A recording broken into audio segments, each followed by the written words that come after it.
So inspiration is that they ascribe to has to do with the inspiring activity of the Spirit in the many aspects of the church's life. Inspiration also has pertains to certain figures within the church, but it's not unique or exclusive to what is becoming Scripture. So again, inspiration is understood by the early church as different from inspiration as we often talk about it now in terms of Scripture. So then we might ask, how and when does the canon become closed, right? When does the Bible become the Bible as opposed to this sort of shifting list of texts? And the answer for that is different based off of what church tradition you're part of.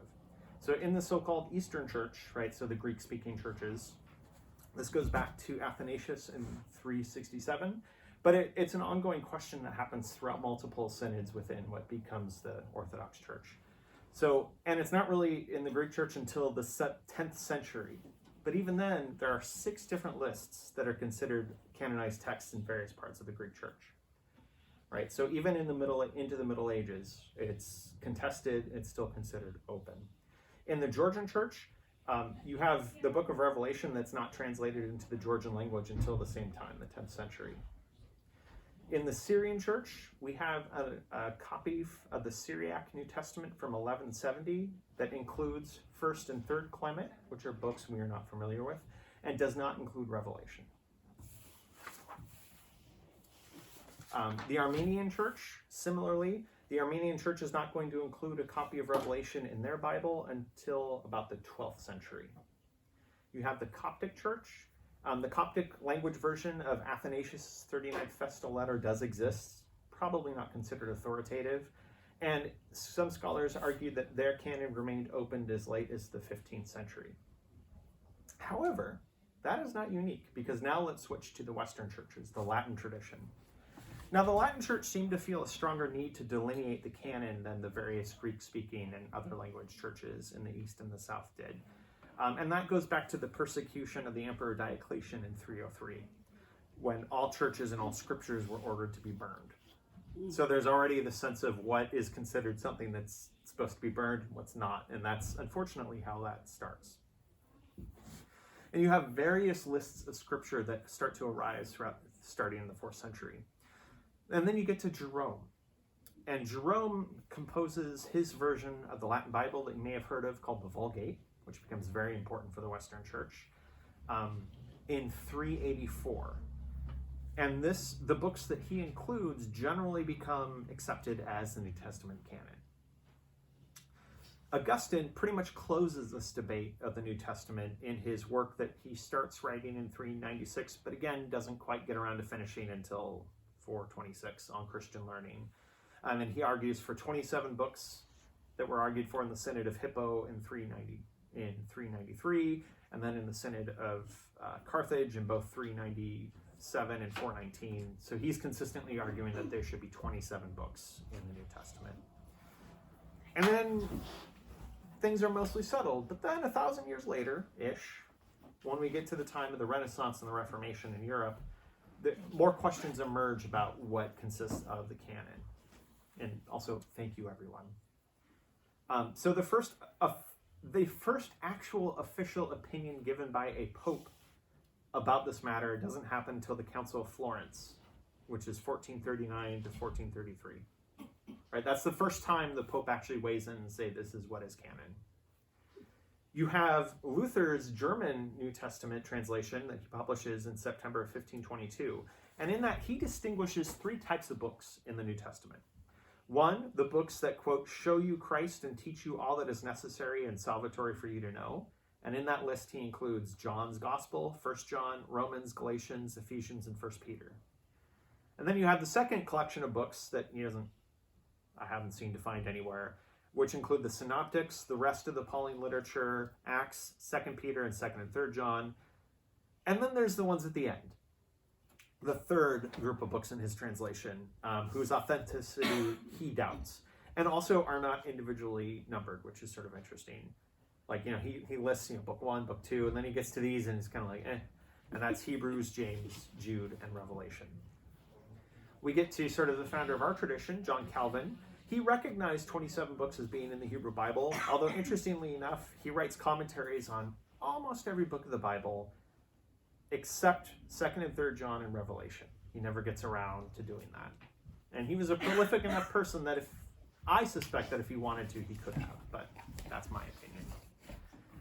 And it's not until the Council of Trent, April 8th, 1546, that the canon becomes officially closed for the Latin Church.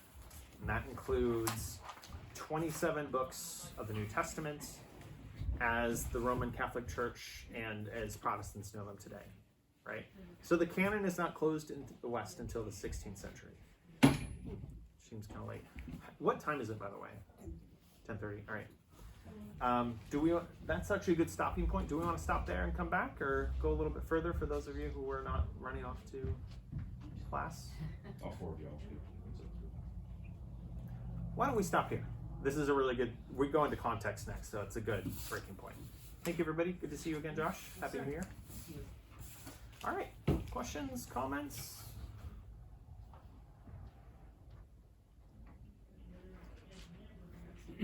I have heard, and I don't know where I picked this up, but there were people, children, whatever, trained to repeat word for word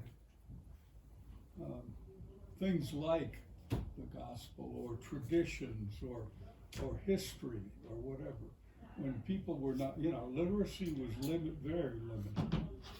And these people were selected and trained throughout their young lives to be able to repeat these stories, so that, even though we argue about translations and other things, that information that came down, by and large, by word of mouth, was really quite accurate. That's interesting. So that would be an example of how the oral tradition gets transmitted, that until around the 2nd century-ish is considered by many to be more authoritative than some of these written pieces that are coming out. That's an early Jewish tradition, 1st century, and probably even before. I would definitely say before. The young boys,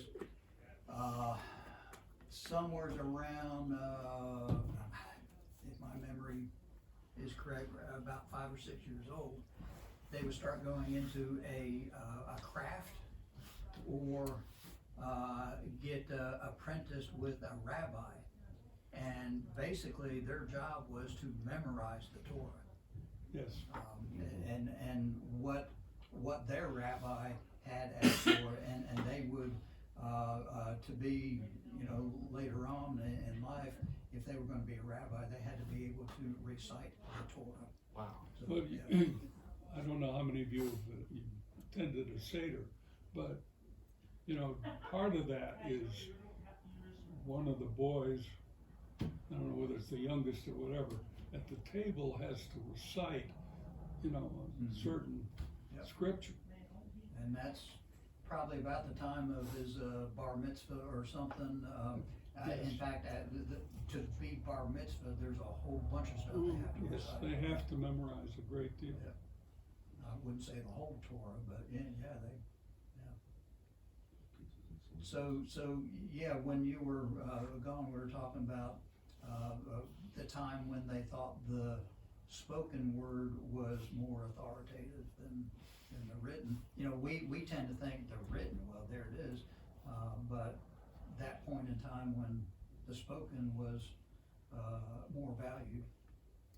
Right. And when we were talking about the Hebrew Bible in the last section, we remember the dates we have are when things are being written and edited together. And they would have come from, in many cases, these oral traditions, at least originally. So there's some stories that we don't have a sense for how old they are, but there's probably a reason that we kept seeing all these parallels to these very ancient pieces of literature from their surrounding neighbors, which I find fascinating.